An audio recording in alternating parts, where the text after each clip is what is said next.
Well, that's what we're going to be talking about this morning. The role of women in governance and politics, the challenges confronting them. Why is it so difficult for women to get elected when it is that they eventually decide to participate in politics? And we're speaking with one who should know this morning, and not only just by the fact of the office that she occupies, but also by her qualifications. We have the honor of hosting this morning Professor Stella Effah-Attoe, who is the PDP National Woman Leader. She's an academic, a historian, a frontline woman political activist. Ma'am, you're welcome to Sunrise Daily this morning. Thank you very much. Good morning, viewers. You know, when I was in school, I did English language for my first degree. One of the subjects which I loved very much was gender studies. Wow. And it's amazing to have you in the studio this morning as one who is a professor of gender studies as well, aside from being a historian. And now you have the role of being the PDP woman leader. So it would seem that you now have an opportunity, and I understand that a lot of what you were saying on the campaign field when you were running to be PDP National Woman Leader was to put your theory into practice. And this is what you started with, this conference you have held to meet with women in your political party to see how they cannot just run. I mean, they don't just run, but they also win the elections. Yes. What are some of the challenges that you see that they'll have to confront? Because I'm sure you've studied this way before now, and you certainly will have ideas about, how they can surmount some of those challenges. But first, let's deal with the challenges. What do you see that the women are up against? Thank you very much. That is a very, very significant question. The challenges are enormous. The challenges ranges from local community-based issues to state to national issues. And why am I classifying them this way? Community-based in terms of where these women are coming from, the cultural attitude, where these women are coming from, across Nigeria, across the whole and almost the entire continent of Africa. Where these women are coming from, there is the issue of cultural problems. And these cultural issues are highly related to the patriarchal nature of an average community. That patriarchy is affecting the women, not only in politics at that level, but in all aspects of developmental activities.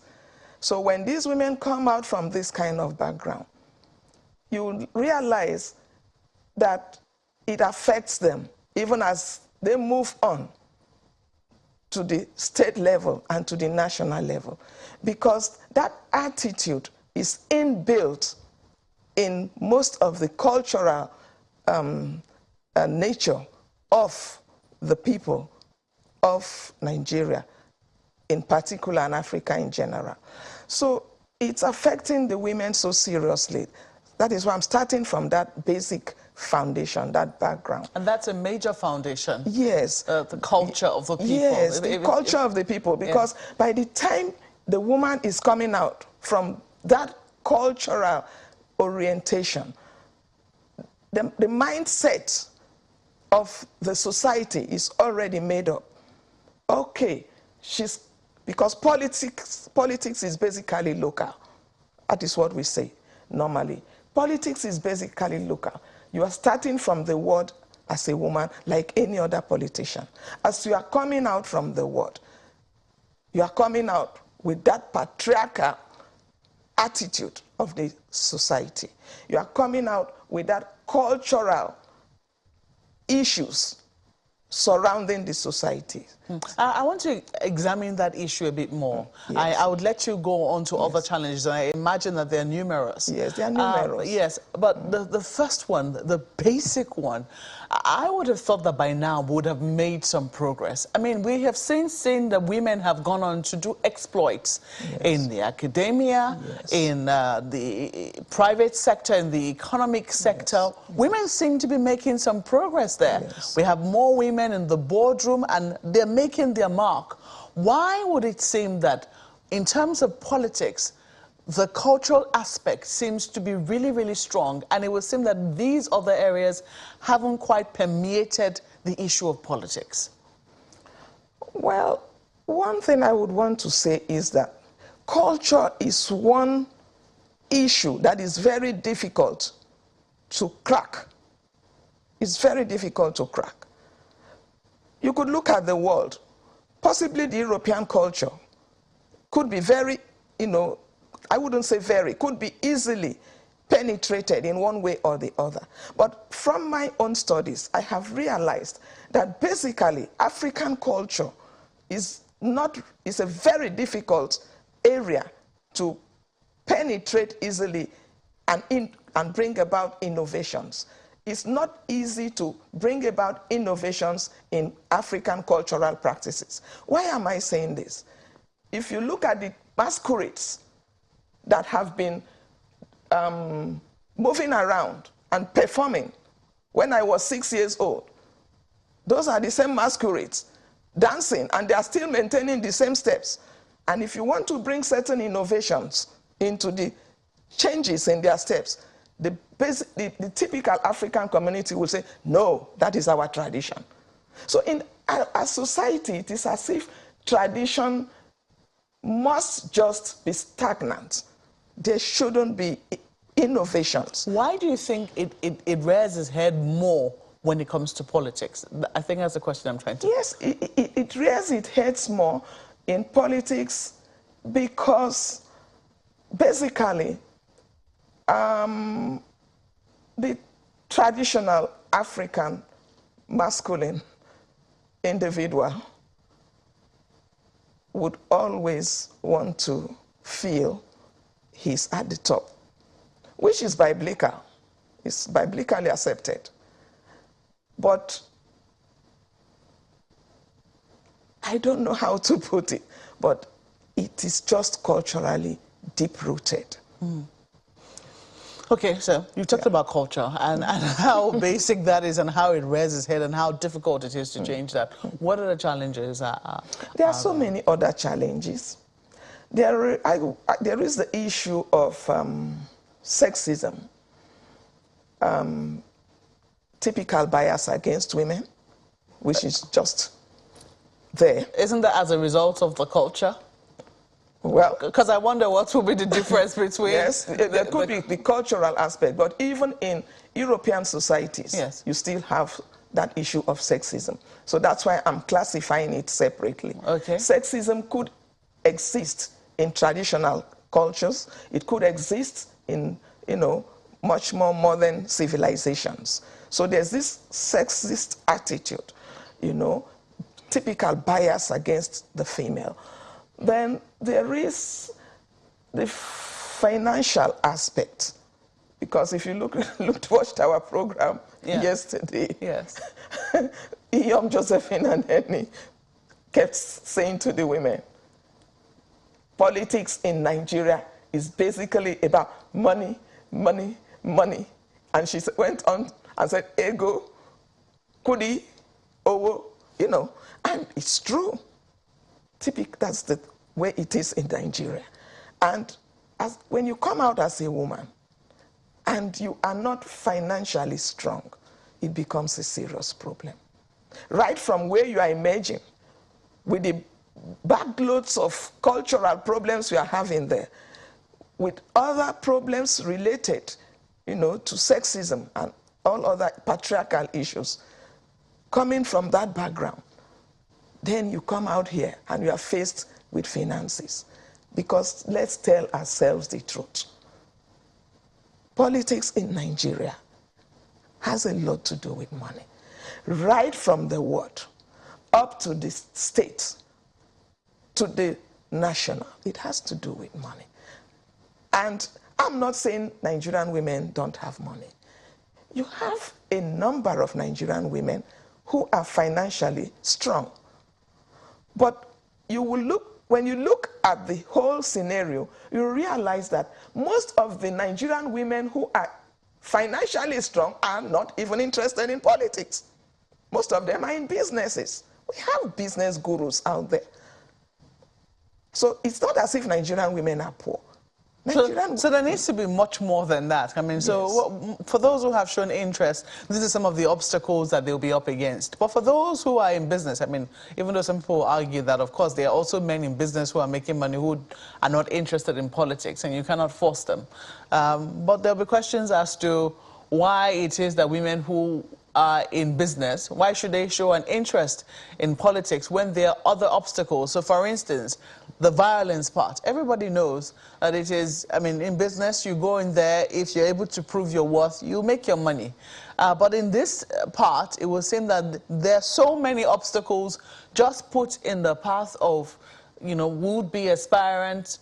And this is both for male and female. I mean, the violence affects both male and female. But sometimes it will seem that the women are the ones who are unable to stand it the most. To handle it. Yes. So if that is the situation, isn't this something that, you know, ordinarily puts women off, even more than patriarchy, or even more than the fact that they're not even able to, you know, they're not as financially buoyant sometimes as their male counterpart? How big did you hear about the problem, the challenge of violence in politics? Oh, that is a very serious issue. It's scary. It does scare a lot of women. Well, there will always be violence in Nigerian politics. Will there? Yes, because why I'm saying it, right from the word, there will always be violence. But the only thing is the way it is handled by the security forces, by the political parties. But if women would want to say, oh, because there's violence out there, I wouldn't come out, then women will never come out. Women will never come out. Because we wouldn't know when violence will cease. So that is why I'm not saying it should be always there. I'm just saying, well, some of us just say to ourselves, well, it could be always there, but it wouldn't stop us from coming out.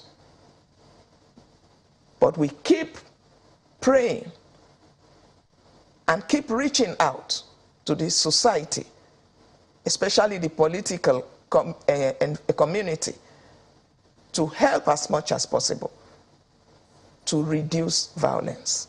Because I'm talking about reduction. It's like talking about poverty. When people say poverty eradication, I keep wondering, is it possible to totally eradicate poverty in its entirety? So I always prefer using the term poverty reduction. So violence is bad and it scares women. But I am saying that women should not sit back, fold their arms, and just believe that one day violence will end. And that is when they will come out to participate. It's an issue. But we have to face reality and find ways to meander our ways through the violent political culture. In your own opinion, would you say that, I know that you're a member of a political party and of course you represent the PDP as its woman leader, but would you say, in all honesty, if you were to do an assessment as an academic, would you say that political parties have done enough to ensure that, you know, some of these hurdles are faced by women in particular?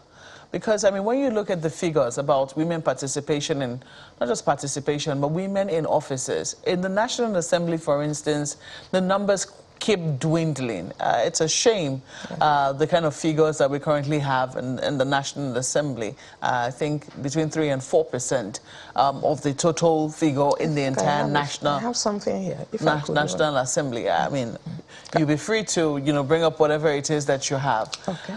Would you say that political parties are really putting their money where their mouth is with regards to women participation and winning elective seats? in office? Looking for how to end that question. I would say, generally, the political parties generally, as it concerns Nigeria, have not done very well. But PDP has moved forward. I will give you an example. If you take a look at the PDP constitution, section 1, subsection 7, it is clearly stated that 35% of all party positions should be given to women. It's there written in our constitution. So PDP has tried at least to put it in its constitution, which other political parties have not done. But the problem with PDP is, how far has PDP been able to implement the 35% in terms of party offices? Which you put in its own constitution. It's there. So, well, we've come on board, and we are trying to see what can be done about it in the nearest future. But what I'm trying to say, at least we have moved a step ahead, other political parties, by having it in our constitution that that 35% of political positions in the party should be given to women. How many women I know you are going to how ask many that. women are currently there? I mean, apart from you, who is the national woman leader. That. We are two. The national woman leader and the deputy national woman leader. We are two. So it's not been implemented in this dispensation. And that is why, with the coming of this dispensation, we have taken serious note of it. Because almost everywhere I go and give a talk, I always refer to it. Even in our meetings, I always refer to it. And we are... What is the response amongst my colleagues? Yeah. Oh, the response is very positive. The national chairman is very interested in doing something about it. The response is positive. Even at meetings, when we sit down and, you know, my colleagues observe the scanty nature of the female folk, you will see them say something, well, by the grace of God, next time it's going to be better. Stella, don't worry. I say, okay, I need your support next time. And that brings me to persuasion. We have a lot to do in terms of persuasion, persuading the male folk. Not harassing them. Because when you harass people, they get scared.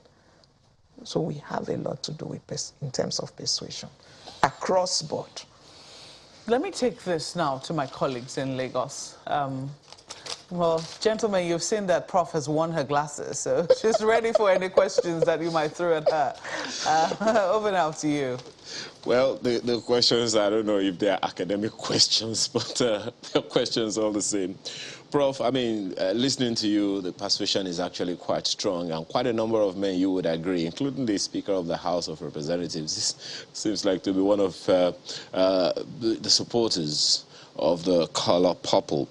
But, you know, looking at some data made available by the country director of ActionAid, NLB, said recently, in 15 states across Nigeria's houses of assembly, there is not one woman, and you have women committees where men are the members. We have 3 senatorial districts in each state, and we are saying we need one more, and women should be allowed to contest for it.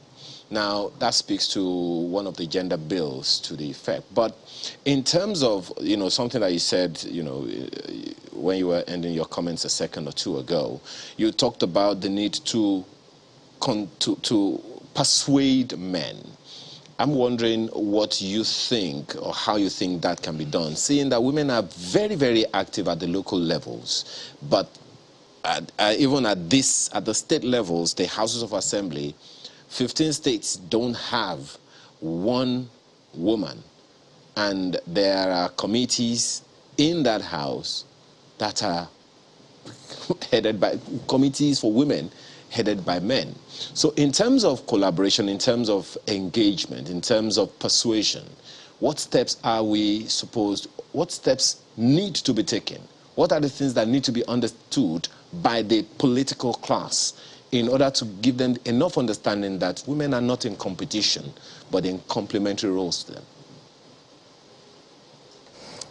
Thank you very much. It's so unfortunate that we have 15 states in a modern civilized society without, each state without a woman in the State House of Assembly. Very, very sad. And the men are chairing the seats of the women committees. And I have statistics here, very briefly. There are women in a few other state houses of assembly, but very, very scanty. Cross River State, for instance, we have 5 currently. Ekiti, we have 4. Enugu, 4. Ogun, 4. Bayelsa, 3. Ebonyi, 3. Lagos, 3. Akwa Ibom, 2. Benue, 2. Delta, 2. So even where we have them, it's still very insignificant. And a lot of work has to be done. Not only at the party level, but at the societal level, at the community level, at the national level. We have to change our orientation. We have to change the way we look at women in the Nigerian society. We have to change. We have to bring in innovations in various aspects of lives that will enhance further the role and status of women. The question, and that is madam, why I say we have a lot of work to do. Well, ma'am, the question then would be how? How? It has to start, like I said, even from the basics. A society cannot change overnight. Change is a process. There must be changes from the family level. We should cut across the local government, the wards, the states, the community, up to the national level, and even within the political party structures. So we have to change our attitude. Because if our attitudes are not changed, there is not much we could gain. We could go on and on repeating the same thing over and over, and nothing happens. The way we bring up our children should change. The way we treat the boys, different from the girls, should be drastically reviewed. Even right from the home. The boy child should not be given that total impression that the girl child belongs to the kitchen and the other room. So that attitude must change right from the nucleus. So that by the time these children are growing up and get to our level, a lot of transformation would have been undertaken within the societal structure. Well, so what I'm trying to say, change is a process, I repeat. Okay. Well, speak to this other issue that a number of people have also raised, that most of the time, women do not support women. I know that is something that you've also heard and have had to contend with. A situation where, for instance, a woman is mobilizing for a favored male candidate or even a spouse, as opposed to a woman candidate and all of that. So there's that general impression that sometimes women, most times actually, women don't support other women. Well, that is a common parlance, and it's been said over the years. In the past, I would say that was true, but things are changing.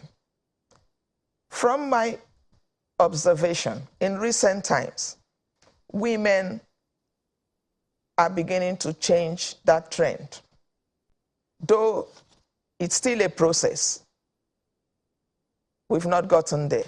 But I believe one day we will get there. But what I'm saying now is that women are trying as much as possible to support one another because they have seen that without supporting one another, they would hardly go places. So there are changes. I have seen it in recent times. Even within my party, the People's Democratic Party, I have seen the changes, but like I have always said, it's a process. It cannot be done overnight. Women's attitude are changing. And one day we will get to where the male folk have gotten. I like the fact that you're optimistic about, I mean, at least I'm new very fortunes optimistic. for the women on the horizon. But I'd like you to Yes. speak to this. How big are women willing to play this time around? I mean, we're used to hearing, you know, stay at this certain level, just help us mobilize the people, okay? We'll sort you out after, or be in charge of welfare, all right? People need to eat, right? But this time around, how big, you can speak for your party and perhaps a larger, you know, society of women. How big are you willing to play this time around? Yes. Women are really willing to come out from their cocoons.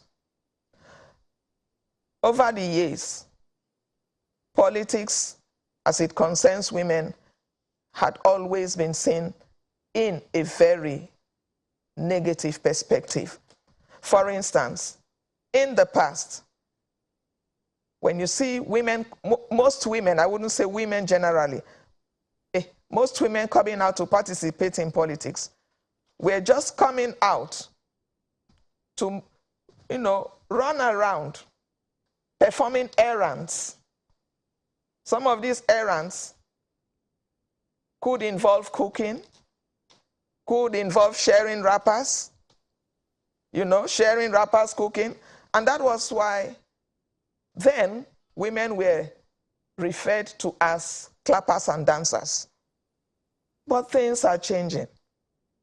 I am a strong believer of societal changes, even though I had earlier said African society is a typical society that is not really easy to change. But I believe in that gradually change would come.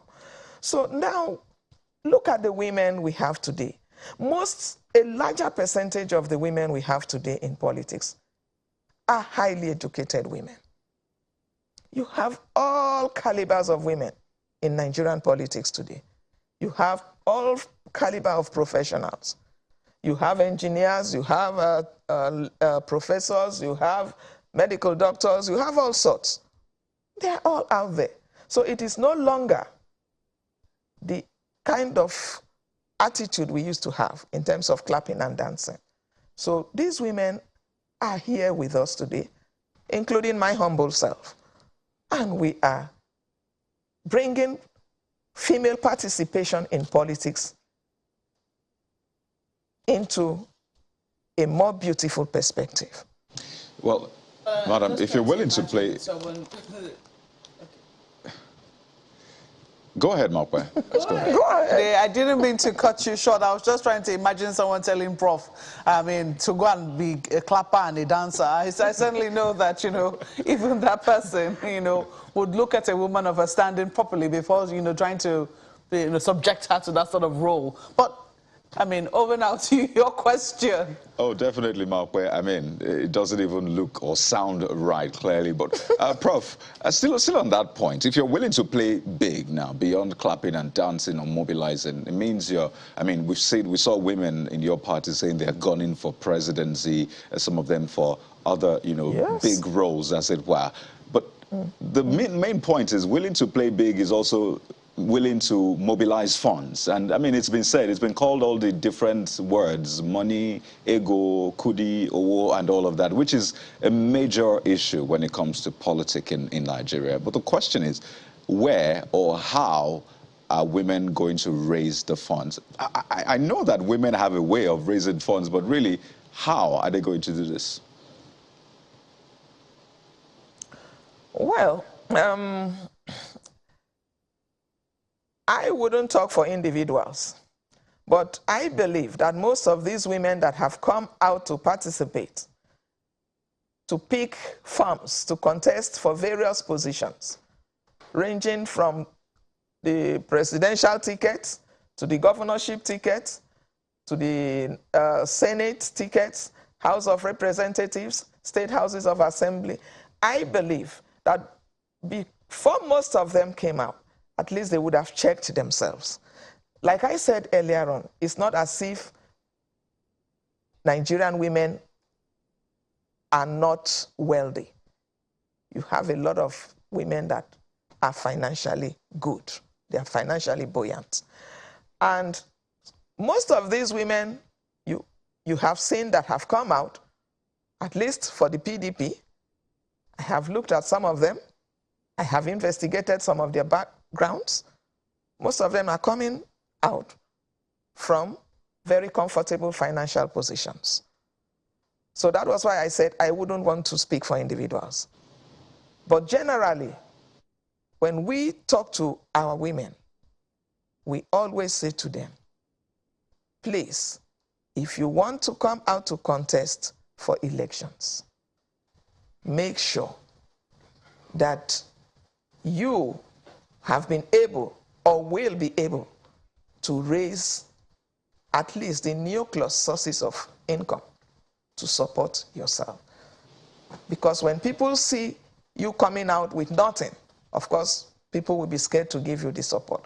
But when you come out with something, no matter how little, at least to say, I'm here, I have started something, I have started going about seeing delegates, I have started doing my consultation, I have my resources, I'm not begging. You know, people will take you seriously. And even the male folk, some of them could come forward, and other women could come forward to give you support. But where you are starting with from 0 point, of course people will say you are not serious. So that is why we keep saying that financial base is very important.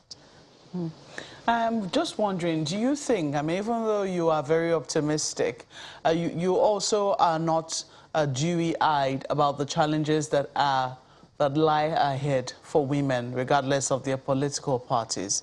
Do you think that they really can make it without any legislation coming to their aid?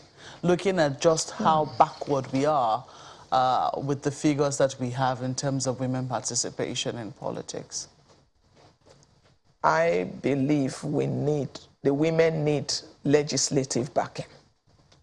Definitely the women need legislative backing. And that was why Nigerian women felt so terribly upset when the gender equality bills were rejected in the National Assembly, the 5 bills.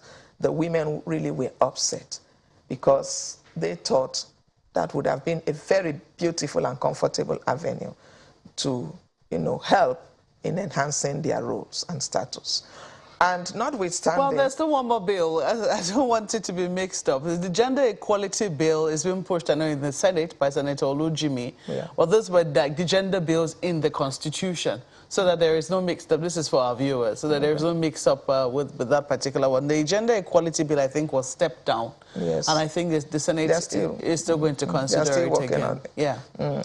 And we are also very happy with the Federal High Court Judgment. Yes. I think it was on the 6th of April this year. Advocating, not really advocating, supporting and calling for the adoption of the 35% affirmative action. Yes, like you asked, that backing is very necessary.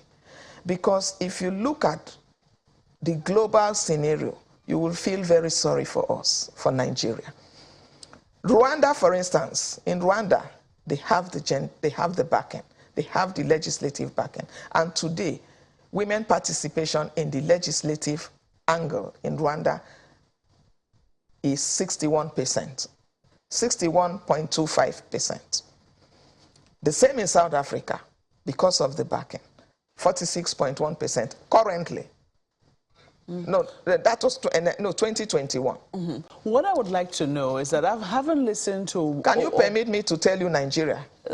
Okay. Nigeria is 3.61%. 3.61% as at last year. Less than 4%. Yes. But just quickly, I just want you to, having listened to all that you have listened to from the women, the concerns that they have, and looking at how passionate you are to get more women elected into office, what would you say is going to be your single thrust of action to ensure that by the time the elections are over, maybe at least from your political party, you have been able to...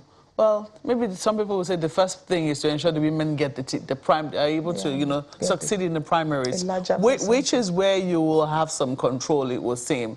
What singular line of action are you pursuing to ensure, and maybe you can also share this with other women leaders, because it was seem that there is a general consensus amongst women that there needs to be more participation across party lines. Yes. So what singular action are you going to be pursuing to ensure that you're able to achieve this? Well, this singular action, like you said, first of all, is to work very hard first to get more women into governance. Because when you don't have, and that was why I held that event yesterday. And before that event, I went viral in the social media, calling on PDP women to come out to pick forms. Because initially the picking of forms was sort of scanty. And I realized that from the office of the National Organizing Secretary. I said, come. I went there, found out the picking of forms was so scanty. And I had to go viral on the social media, calling on women to pick forms. So a lot of them picked forms. And as at yesterday, about 250 women had picked and submitted their forms. And why am I doing this? Because I know at least by the time the filtering is done, by the time the party is through with the political filtering, at least we are hoping that a reasonable percentage of women would have emerged from the other side, which would eventually translate to governance. And I am always saying this, when you don't have a reasonable number of women in governance, there is very little that can be done in terms of, you know, policy decisions, not implementation yet, at least bringing out policy decisions. These women have to be strategically placed in the legislative angle, in the executive angle, to be able to influence policies that will affect women. Now we have in the Senate, Senator Olujimi, and just a few women making all the effort to bring out these bills. There are very few of them.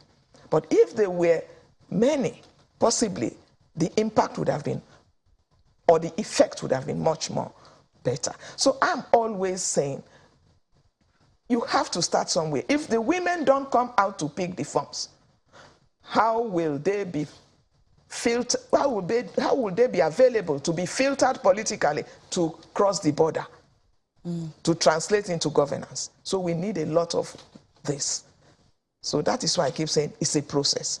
Process of picking the form, process of going through primaries, emerging, process of getting into the legislative angle, process of getting into the executive positions, where you will sit comfortably, looking left, looking right, and you see the percentage of women around you being so reasonable, so that at the end of the day, these women in that large percentage would be able to come together to influence policies, to influence political decisions that will positively affect women. Well, Prof, would love to continue with this conversation, but we're totally out of time. Yes, thank you so much for coming on Sunrise Daily this morning. Professor Stella Effah-Attoe is an academic and a historian, a frontline woman political activist, and she's currently the national woman leader of the People's Democratic Party. Thank you once again. Thank you. For coming on Sunrise Daily. Thank you so much. All the best with your endeavors. Thank you. God bless you. Well, we'll take a break now. We'll be back shortly. We'll have one of the key aspirants who seeks the office of the President of the Federal Republic in just a moment. Please stay with us.